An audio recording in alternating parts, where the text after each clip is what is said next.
From the FOX29 studios, this is Good Day Philadelphia.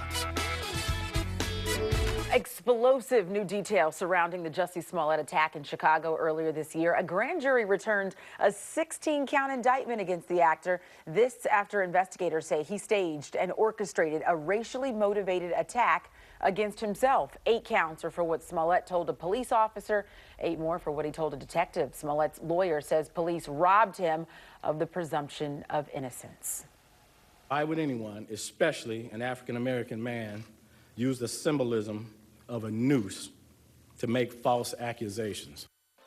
In January, Smollett told police he was attacked by 2 masked men who shouted racial and homophobic slurs while forcing a noose around his neck. But now detectives believe Smollett staged the entire thing, paid the men to attack him.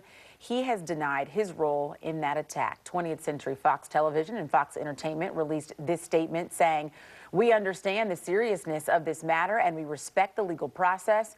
We are evaluating the situation and we are considering our options." Attorney M.Marrone here to talk with us about this investigation. So a lot of people still divided on this despite this indictment that has come down. My first question for you, Joe, we just kind of briefly talked about it. Some people are saying the counts are a little vindictive.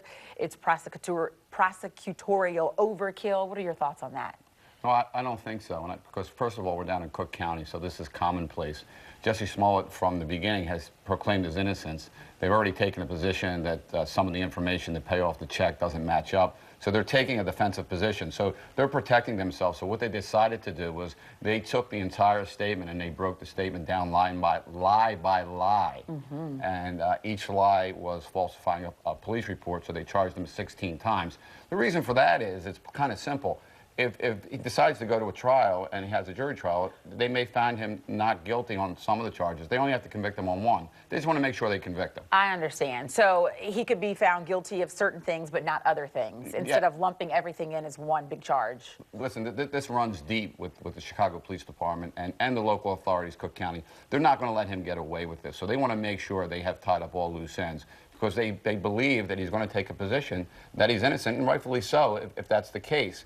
But they're not going to go and turn around and allow him to start to create a defense that he's the victim, which it seems like they're doing now. So you mentioned the prosecutor's office wants to make sure charges stick. His lawyer saying what's happening here is really, I think he said, frankly, a media gangbang, and sort of makes his client out to be the victim. Do you see that to be the case? Oh, that is the case, is what he's trying to do. I don't think it's a smart tactic, because I think he's going to walk him into a really bad situation. You know, the worst thing that has happened here is he went and got an out-of-town, high-profile lawyer who's taken a position and proclaiming his innocence. If he's innocent, that's great. But if it's a situation where the facts are overwhelming, which it seems this has been the case, I think he needs to go in there with a local lawyer that's well-connected and well-respected, with the local DA, with the judge. Because the judge in the bail hearing already made a statement, said that these charges are troubling. So if he loses, okay, then he's kind of pushing the fact that he's going to find himself in jail. And I know right now his ego and what has happened has gotten the best of him,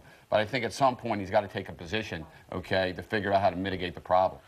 30-page indictment seems kind of lengthy to me, and you know better than I do, but 30 pages for a story that they say is all made up. Why so long?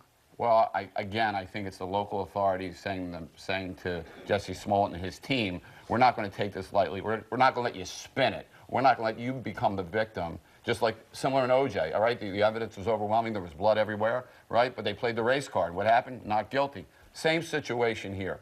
You know, you're going to have a situation where the evidence is overwhelming, and they're going to come in and say, oh, Jussie Smollett's the victim, right? This is prosecutorial overkill.